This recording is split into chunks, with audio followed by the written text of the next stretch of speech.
Hello friends आम्भे माने एबे city exam रे जियोग्राफी आसुथिबा किछि सिलेक्टेड क्वेश्चन डिस्कशन करिवु जहा कि आपण मानको पई बहुत इंपोर्टेंट।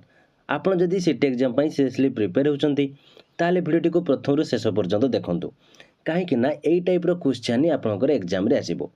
आपण जदि प्रतिदिन एई भली वीडियो देखिबा को चाहउचंती ताले हम चैनल को सब्सक्राइब करंतु एवं नोटिफिकेशन बटन को ऑन करि रखंतु जहाँफल नेक्स्ट वीडियो जितेबाला भी अपलोड हो आपने जानीपारे आपंक एग्जाम प्रिपेरेसन हो पारे।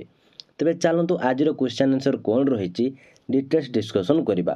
तो फ्रेंड्स 1 नंबर रु 30 नंबर पर्यंत आम मैंने पूर्व क्लास डिस्कसन करूँ आपण मैंने निहत भाव देखिथे जदि देखी ना ताले वीडियो डिस्क्रिप्शन में मुझे लिंक दे देछि आपण मैंने सेठारे क्लिक करी देखि नियंतु। मो पूर्व क्लास आपको दुईटी क्वेश्चन एठारे पचारि जार आंसर मुझे कही नथिली आपने कही कमेंट बॉक्स में जनापी तेणु आपने जनईले बहुत जनकर आंसर ठीक अच्छी तेणु मु तार आंसर जन दूची। देखो ए क्वेश्चन आंसर मुझे कही नी आपको केउ ग्रहटी पृथ्वीर निकटवर्ती शुक्र बृहस्पति बुध नेपच्यून। तो यार राइट आंसर है ऑप्शन ए शुक्र।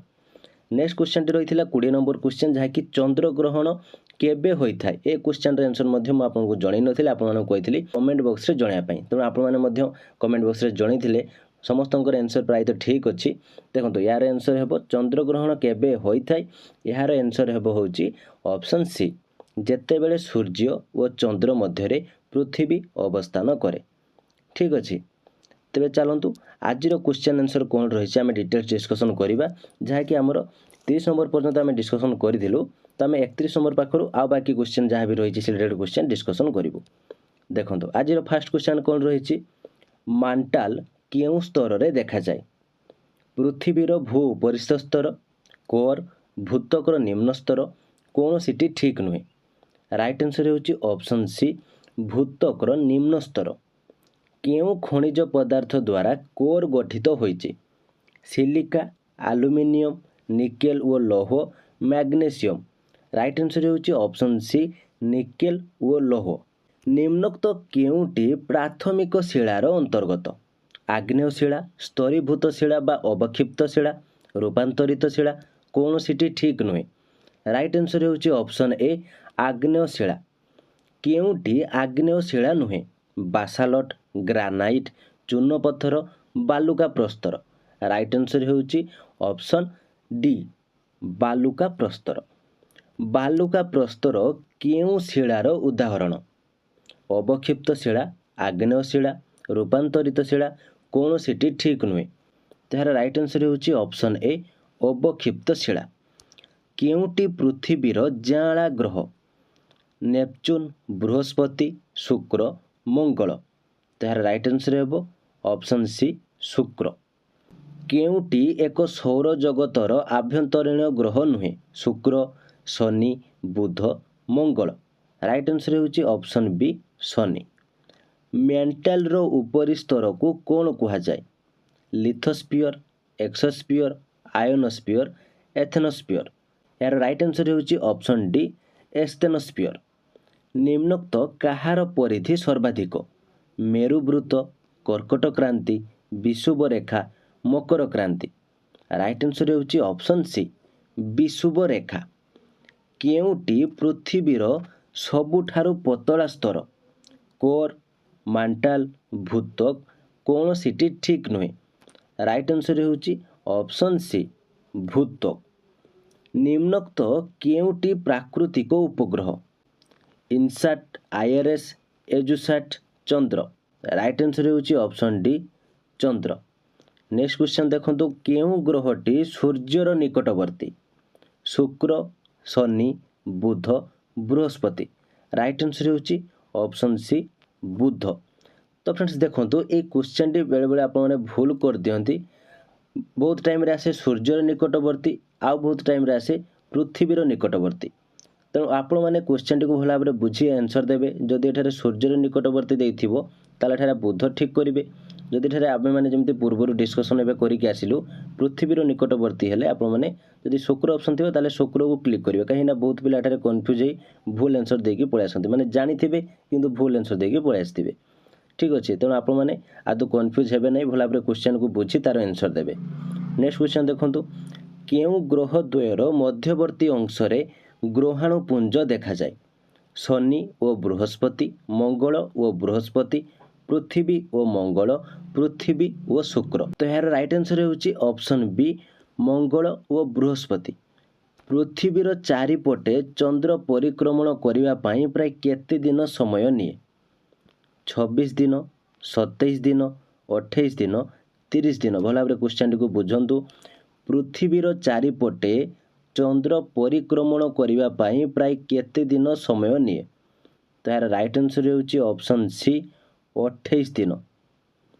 नेक्स्ट क्वेश्चन देखंतु कौन रही आंटार्कटिक वलय केउठारे अवस्थित उत्तर गोलार्ध दक्षिण गोलार्ध मकर क्रांति और विषुव वलय मध्यरे कर्कट क्रांति और विषुव वलय मध्यरे। राइट आंसर होची ऑप्शन बी दक्षिण गोलार्ध। नेक्स्ट क्वेश्चन पृथ्वीर केउ अंश को यूरेशिया कहा जाए एशिया और यूरोपर सम्मिश्रण यूरोपर उत्तरांश एशियार उत्तरांश साइबेरियार अंश विशेष। राइट आंसर होची ऑप्शन ए एशिया और यूरोपर सम्मिश्रण। निम्नोक्त केउटी पृथ्वीर दीर्घतम पर्वत श्रेणी रॉकीज आल्प्स हिमालय आंडीज। ए क्वेश्चन टी बहुत टाइम एग्जाम रे आसे निम्नोक्त केउटी पृथ्वीर दीर्घतम पर्वत श्रेणी यार राइट आंसर होची ऑप्शन डी आंडीज। रॉकी पर्वत श्रेणी केउ महादेश रे अवस्थित रॉकी पर्वत श्रेणी केउ महादेश रे अवस्थित एशिया यूरोप उत्तर अमेरिका दक्षिण अमेरिका। राइट आंसर होची ऑप्शन सी उत्तर अमेरिका। केउ महासागर आकार इंग्राजी अक्षर एस परी केउ महासागर आकार इंग्राजी अक्षर एस परी भारत महासागर उत्तर महासागर प्रशांत महासागर आटलांटिक महासागर। राइट आंसर होची ऑप्शन डी आटलांटिक महासागर। केउटी अंतर्भेदी आग्नेयशिलार अंतर्गत बासाल्ट ग्रानाइट बालुका प्रस्तर चून पत्थर। राइट आंसर होची ऑप्शन बी ग्रानाइट। तरल माग्ना द्वारा केउ शिला गठित होइथाय रूपांतरित शिला आग्नेयशिला अवक्षिप्त शिला कौन सिटी ठीक नुहे। राइट आंसर होची ऑप्शन बी आग्नेयशिला। भूगर्भर सर्वनिम्न स्तरर नाम कौन तार राइट आंसर होची ऑप्शन ए कोर। एठारे आपण माने मने रखंतु पृथ्वी को मुख्यतः 3टी स्तर रे विभाजन करा जायछि कोन 3टी स्तर। तो कौन कौन से 3टी स्तर गोटे होची भूत्वक ये होची फर्स्ट स्तर ये होची भूत्वक सेकंड होची आपनकर मेंटल एवं थर्ड होची आपण कोर। कोर मध्य दुई भाग रे विभक्त कराइछि जहा कि बाह्य कोर एवं अंतकोर। भूत्वक हेउची आपनकर ये होची भूत्वक कोन एटार फर्स्ट ये होची आपनकर पतला स्तर 0.5% बुझी पाले। भूत्वक जहा कि फास्ट रही ताहा होची ऊपर पतला स्तर 0.5%। मो मेंटल सेकेंड अच्छे आपनकर मेंटल मेंटल होची स्फटिक आग्नेय और रूपांतरित अम्लीय शिला स्तर जहा कि होची 16%। और बाह्यकोर आ अंतकोर जहाँ भी रोची जोटा केंद्र आम जोटा को कहचे बाह्यकोर अंतकोर ताहा होची 83.5%। देखो मुझे आपको भल भाव बुझापी ट्राए कर दूसरी कहीं ये टाइप क्वेश्चन आसले आपने कन्फ्यूज हो जाती। देखो धरा जाऊ पृथ्वी ये हूँ आमर पृथ्वी पृथ्वीर यहाँ हूँ आमर सेंटर पॉइंट बा यह हूँ आमर केंद्र पृथ्वीर ये जो ऊपरी भागटा आम कौन कहे भूत्वक भूत्वक बुझीपारे भूत्वक यह हूँ केते यह हूँ 0.5%।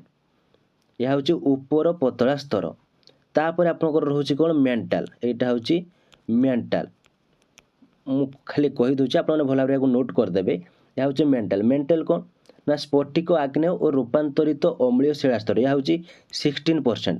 देखो एठार जो पॉइंट रोचे माने आपनर जो केंद्र रोचे केंद्र पुणी कौन यार यहाँ हूँ आम कौन कहे कोर कोर कहे यार अंतकोर एवं बाह्यकोर बुझे माने केंद्रर अंतकोर एवं बाह्यकोर अच्छी अंत मान जोटा भितर बाह्य जोटा बाहर कोर जोटा तो ताहा हूँ 83.5%। ठीक अच्छे तो आपने भल भाव मन रखिथे तो जिते आपको यही टाइप क्वेश्चन आसो एठार देखो जमी रही भूगर्भर सर्वनिम्न स्तर नाम कौन तो सर्वनिम्न स्तर एठारे ताले कोण होउची तो सर्वनिम्न स्तर माने एटा कोण सर्वनिम्न माने कोर भूगर्भर सर्वनिम्न स्तरर नाम कोण तो यार राइट आंसर एठारे कोण होबो ऑप्शन ए कोर बुझी पाले तेबे चलो नेक्स्ट क्वेश्चन देखिबा सोना कोयला और पेट्रोलियम जात पदार्थ कहार उदाहरण जीवाश्म शिला खनिज खनिज पिंड राइट आंसर होउची ऑप्शन सी खनिज निम्नोक्त केउ बाह्य शक्ति पृथ्वी पृष्ठ रे परिवर्तन निमंते सहायक होइथाय आग्नेय उद्गीकरण भूमिकंप सुनामी प्रवाहित जल तो यार राइट आंसर होउची ऑप्शन डी प्रवाहित जल नेक्स्ट क्वेश्चन देखो भूकंप केउ शक्तिर अंतर्गत बाह्य शक्ति आभ्यंतरीण शक्ति उभय बाह्य और आभ्यंतरीण शक्ति कौन सीटी ठीक नुहे तो यार राइट आंसर होउची ऑप्शन बी आभ्यंतरीण शक्ति नेक्स्ट क्वेश्चन देखो स्थानीय लोक माने केउ लक्षणरू भूमिकंपर संभावना विषय रे अवगत होइथांती पक्षी मानक किचिरिमिचिरी शब्दरू पोखरी रे माछ मानकर अस्वाभाविक संतरण गर्त मध्यरु साप मानकर पलायन सबुतक ठीक तो यार राइट आंसर होउची ऑप्शन डी सबुतक ठीक जेतेबेले आपनकर भूमिकंप आपनकर एरिया रे होउथबो तो ता पूर्वरु आपनको एई सब लक्षण देखा पई मिलिबो माने पक्षी मानकर किचिरिमिचिरी शब्द हेबो पोखरी रे माछ मानकर अस्वाभाविक संतरण आपन देखि परिबे एवं आपन माने गर्त मध्यरु साप मानकर पलायन मध्य देखि परिबे तो ठीक अच्छे यार राइट आंसर हो ऑप्शन डी सबुतक ठीक नेक्स्ट क्वेश्चन देखो कौन रही क्यों उक्ति भूकंप उपकेन्द्र संख्या भूतक जो स्थान भूचलन आरंभ होता है भूगर्भरे भूचलन ठीक उपरक रही भूपृष्ठर से स्थान जो स्थान भूचलन द्वारा सृष्टि क्षयक्षति दृष्टिगोचर होता है कौन सी ठीक नुहे राइट आंसर होउची ऑप्शन बी भूगर्भरे भूचलन ठीक उपरक रही भूपृष्ठर से स्थान नेक्स्ट क्वेश्चन देखो कौन रही सिस्मोग्राफ कहा सहित संपृक्त सिस्मोग्राफ कहा सहित संपृक्त घूर्णिबात्या भूस्खलन आग्नेय उद्गीरण भूमिकंप राइट आंसर होउची ऑप्शन डी भूमिकंप केउ क्षयकारी शक्ति द्वारा अश्वक्षुराकृति ह्रद सृष्टि होता है पवन नदी भूगर्भ जल बरफ राइट आंसर होउची ऑप्शन बी नदी ठीक अच्छे नेक्स्ट क्वेश्चन देखो निम्नोक्त केउ कारणरू भूपृष्ठ रे आकस्मिक परिवर्तन देखा जाए भांग आग्नेय उद्गीकरण समुद्र तरंग नदी राइट आंसर होउची ऑप्शन बी आग्नेय उद्गीकरण तो फ्रेंड्स एठारे मध्य आहरी बहुत गुड़े क्वेश्चन रही जहाँकि आपको बहुत सिलेक्टेड क्वेश्चन जहाँकि आम नेक्स्ट क्लास डिस्कसन करूँ तो आज जहाँ भी आम क्वेश्चन डिस्कसन करूँ 60 नंबर पर्यंत आपने भल भाव में मन रखु या बारंबार आप भिडियो गुड़िक देखूँ प्राक्ट करूँ बहुत गुड़े सिलेक्टेड क्वेश्चन लिंक मुझे भिडियो डिस्क्रिप्शन में देती से सब देखिए आपने प्रिपेरेसन करेंगे तो फ्रेंड्स ये थी आज क्लासटी केमी लगे जब किसी डाउट थाए कमेंट बॉक्स निश्चित भाव में जनातु भिडियोटी भल लगी लाइक करूँ और आपंकर सांगसाथी जदि सीटी प्रिपेयर होती सेयार करूँ जहाँफल से जापर निजक एग्जाम प्रिपेरेसन करेंगे तो आप जब आम चैनल नुआ अच्छा आम चैनल को सब्सक्राइब कर नोटिफिकेशन बटन को ऑन कर रखुद कहीं चैनल माध्यम सिटी रिलेटेड बहुत गुड़े सिलेक्टेड क्वेश्चन आम डिस्कसन करुचे जहाँकि प्रतिदिन आम क्लास होती तेणु आपने प्रिपेयर करेंगे बहुत गुड़े सिलेक्टेड क्वेश्चन पाइपर तो आज ये थैंक यू।